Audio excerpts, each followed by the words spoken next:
नमस्कार, मी पंजाब डक राज्यातल्या सर्वप्रथम शेतकऱ्याला सांगू इच्छितो। राज्यात 16 तारखेपासून 16 ऑक्टोबर पासून ते 17, 18, 19, 20 पर्यंत राज्यात भाग बदलत पाऊस पडणार आहे। सर्वदूर काही पडणार नाही, म्हणून खास करून हा शेतकऱ्यांनी अंदाज लक्षात घ्यायचा। नसता शेतकऱ्याला वाटेल की हे सगळीकडे पडतो का काय, सगळीकडे नाही पडणार, काही भाग सोडून देईल। म्हणून ज्यांचा हरभरा पेरायचा असेल, ज्वारी पेरायची असेल, जर तुमची जमिनीतली ओल हडकत असेल तर तुम्ही तुमचं पेरणीचा निर्णय घेऊ शकता, तुम्ही पेरू शकता, म्हणून हे अंदाज लक्षात घ्यायचा।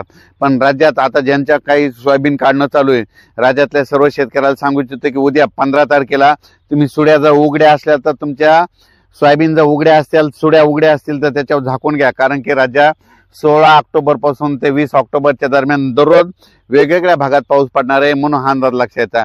16 ऑक्टोबरला तो पाऊस काय होणार आहे, इकडे यवतमाळ जिल्हा, नांदेड जिल्हा, लातूर जिल्हा, परभणी जिल्हा, हिंगोली जिल्हा, धाराशिव जिल्हा, सोलापूर जिल्हा ह्या पट्ट्यामध्ये सुरुवात होणार आहे। 17 ऑक्टोबरला काय परत काही भागात पडणार आहे, 18ला पुन्हा दुसरा वेगळा भाग देणार आहे। असं करत करत 19, 20, 21, 22 पर्यंत राज्यात विखुरलेल्या स्वरूपाचा पाऊस पडणार आहे, म्हणून हा अंदाज लक्षात घ्यायचा।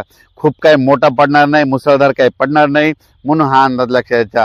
राज्यातल्या सर्व शेतकऱ्याला सांगू इच्छितो की आता पाऊस आता परतीचा आहे, आता हे शेवटचाच पाऊस आहे, आता पाऊस निघून जाणार आहे आणि 2 नोव्हेंबरला मध्ये चांगली थंडी येणार आहे। म्हणून राज्यातल्या सर्व शेतकऱ्यांनी अंदाज लक्षात घ्यायचा।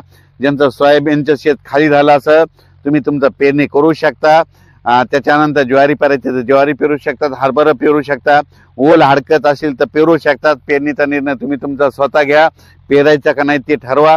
फक्त तुम्हाला एक सांगू इच्छितो, राज्यात मात्र 16 ऑक्टोबर ते 20, 21, 22 ऑक्टोबरच्या दरम्यान दररोज वेगवेगळ्या भागात तुरळक ठिकाणी पाऊस पडणार आहे, खूप काही मोठा पडणार नाही, म्हणून हा अंदाज सर्व शेतकऱ्यांनी लक्षात घ्यायचा। हा केवळ अंदाज कशामुळे दिला की राज्यातल्या सर्व शेतकऱ्याचं सोयाबीन काढणं चालू आहे, कोणाचं सोयाबीन उघड्यावर आहे, मका देखील उघड्यावर कापून ठेवलेली। तर तुम्ही काय करा, 16 तारखेपासून झाकण्याची तयारी ठेवण्याची तयारी करावी। परत काय झालं, आता कांद्याचे म्हणजे ते बी टाकणं चालू होतं। कांदेवाल्या शेतकऱ्याला सांगू इच्छितो की आता कांदा टाकण्यासाठी देखील पोषक वातावरण आहे, कारण की झाला आता पाऊस, आता हे शेवटचा आहे। शेवटचा पाऊस सगळीकडे जास्त पडत नसतो, फक्त विखुरलेल्या स्वरूपाचा पडतो, म्हणून हा अंदाज लक्षात घ्यायचा। राज्यात सर्व दूर नाही पाऊस, पण 16 ते ह्या 4-5 दिवस 16 तारखेपासून ते 20-21 ऑक्टोबर पर्यंत दररोज वेगळ्या भागात पडणार आहे, म्हणून तुमचं कांद्याचं रोप टाकायचं तर ते देखील टाकू शकता।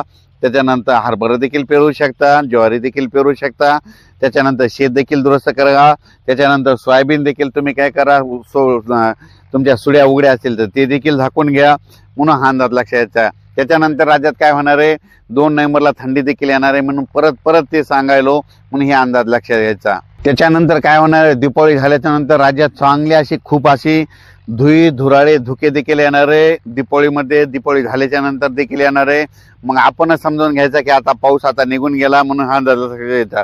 त्याच्यानंतर थंडीची देखील चाहूल लागणार आहे, म्हणून हा अंदाज लक्षात घ्यायचा।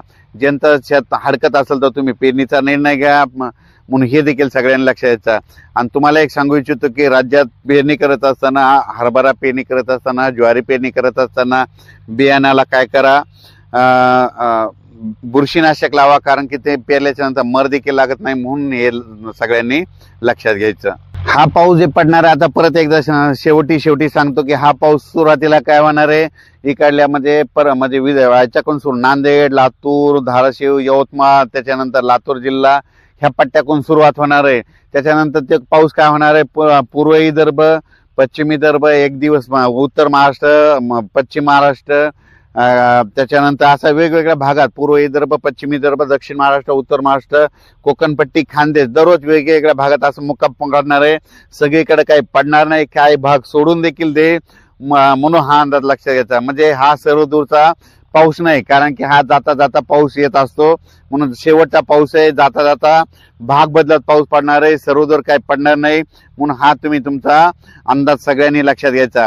अचानक वातावरणात झाला तर परत एक उद्याच्याला मेसेज दिला जाईल। धन्यवाद।